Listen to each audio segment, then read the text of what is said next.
Hi there, it's Dr. Allison J.K. here, and I want to pay tribute in my own way. I did not expect myself to be doing this publicly to Queen Elizabeth II. As many of you know, I travel to the UK twice a year, in October for Samhain and in May for Beltane, and lead retreats over there based in Glastonbury, UK,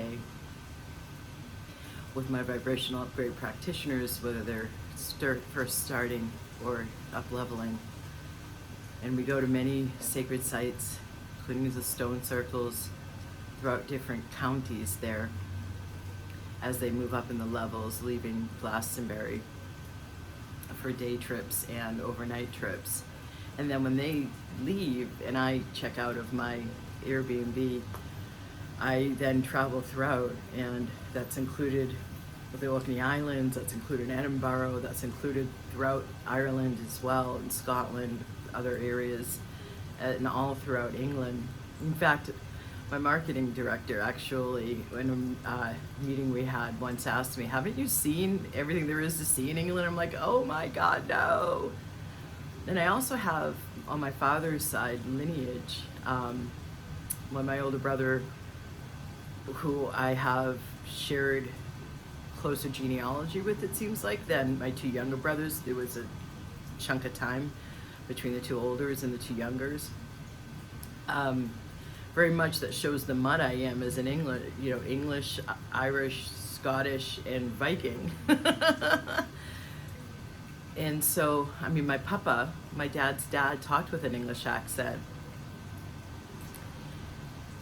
But as many of you also may know, I've lived my life, my path, and spent the decade in Asia, really exploring and studying consciousness and subtle energy and how it all works, and then came back here. And I've been surprised, frankly, by when my feet are on the land in England, how right it feels. It's such a magical land, and I feel like part of the magic there is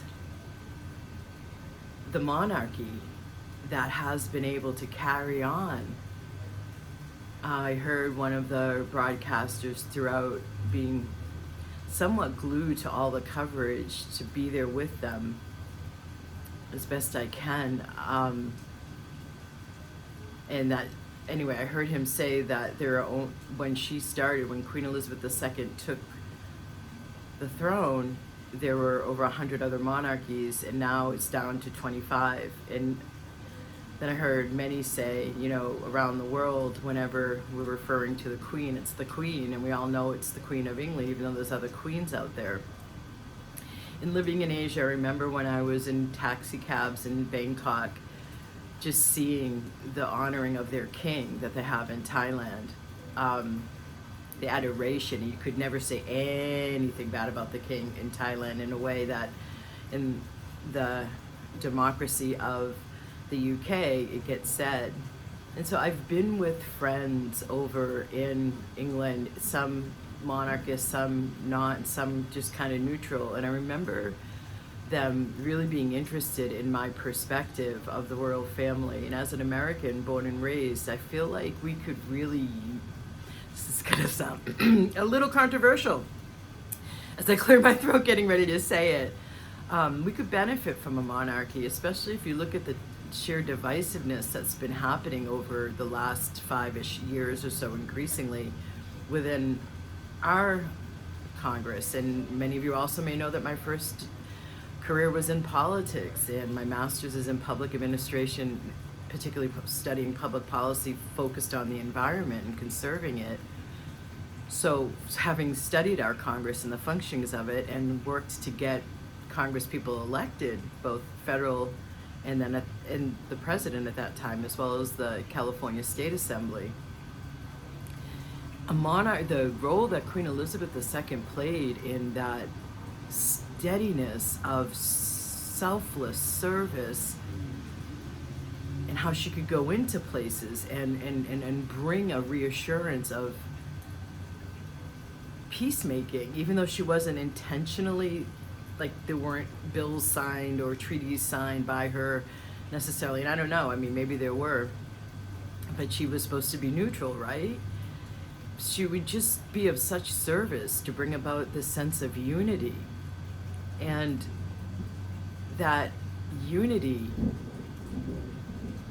is one of the main, I mean, I spend a whole chapter in my third book talking about unity being one of the main aspects we're moving into in this new era and new paradigm, even though it doesn't look like it. And then I talk about how it's a healing response, as we're seeing the divisiveness before the unity gets fully constructed. And one of the main things that I want to talk about, there's a deeply personal element that came through this weekend that I'm not necessarily going to share about my connection to royalty, but I will never forget riding on the tube from Heathrow into London and reading a newspaper. I had just landed,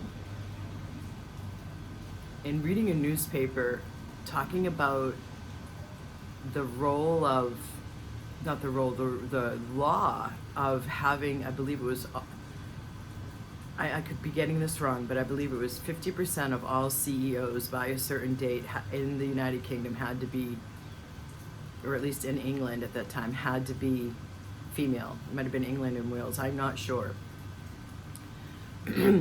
But when I look at the TV in the UK, when I'm there, the amount of female broadcasters that are over 30 and not necessarily of, you know, what is considered the perfect appearance of females in the United States, where we tend to dismiss the young. Pardon me, we tend to dismiss the old after a certain age. It's just not the case over there. The Queen has paved such a path for women. I just found out over this weekend that she's been a member of the Women's Institute over there longer than she was monarch. And I have always found it fascinating. You know, there's, when I was talking to one of my clients who lives over in Asia and was a part of, in a country over there, the Senate, and she herself has said, you know, that Crazy Rich Asians book and movie, well, that's me. She's been a long-term client, and one of the things she said to me growing up in a boarding school in England, by the way, was that their treatment of women, and she's married to a French expat, the treatment of women is different in the UK than in the US, in part because we have had a lot of head mistresses, the female head mistresses, and it's just the role of females in authority is just, it's, you wouldn't think so, the difference between, I mean, you would think because we had a feminist movement and a voice first ones, we tend to be in the United States from our inception, you would think that we would be more progressive in the United States for women in authority, and we've yet to elect a female leader, a female president.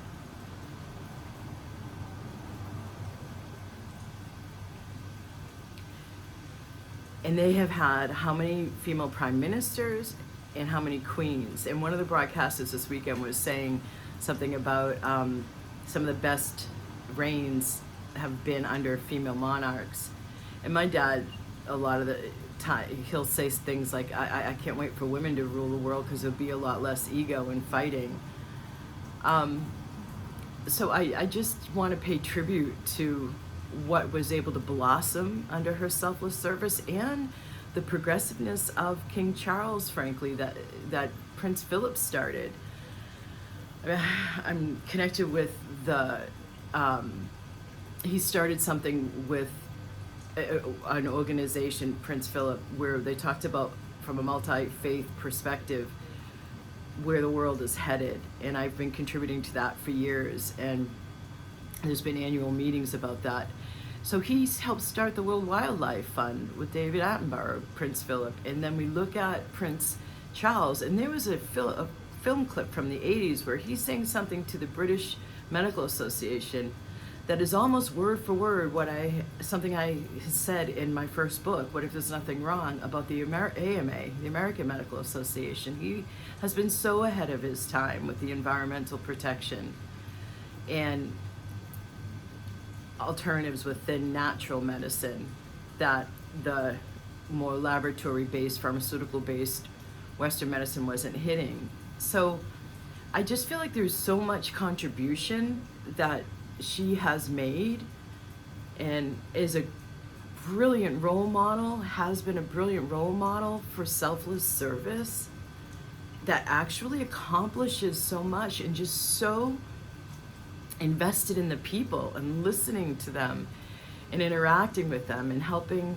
I'll never forget during COVID how reassured I felt from the Queen's address when she came out and reassured us that we will meet again.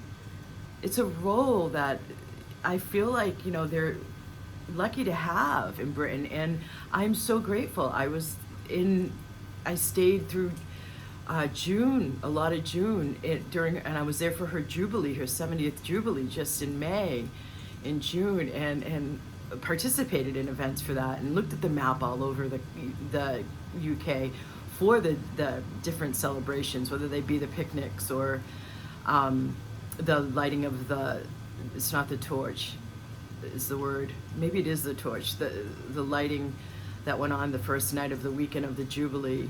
It's just such a beautiful way to unify and bring everybody together in the country. And sure, there's dissenters, but I know when we're busy, we tend to take things for granted.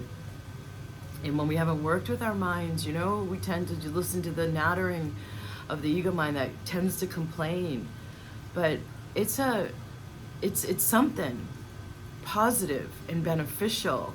And her reign has been, as Queen Elizabeth II, has been just such a vast contribution in so many ways. And I just want to thank her for the role modeling. As I head over there, flying out the day after her funeral, I intend to stop at Windsor as I get my rental car and drive out of Heathrow, heading out towards the southwest, where I host the retreats and my students start to come in within 10 days. I'm going to lay some flowers at Windsor. So I know I've been sending love and light and prayers much through this weekend when watching the coverage to the royal family, and I invite us all to do that in a moment right now, closing our eyes and tuning in.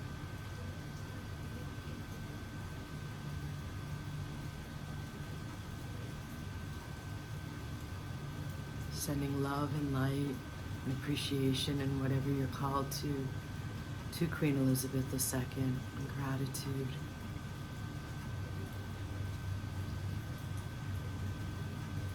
And smile.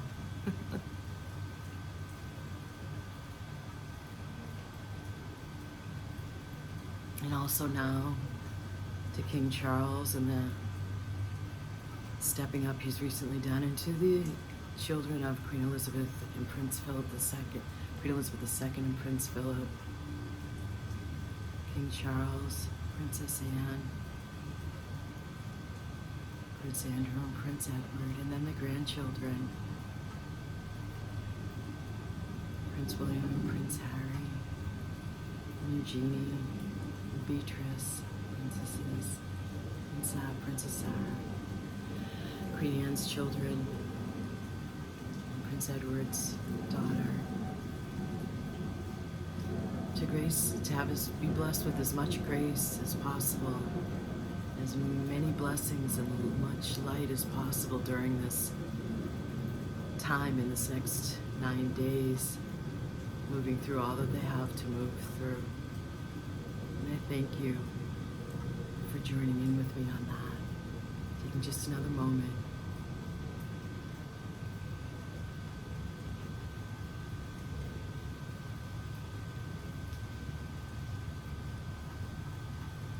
Thank you, Queen Elizabeth II, for all you've done. done for women.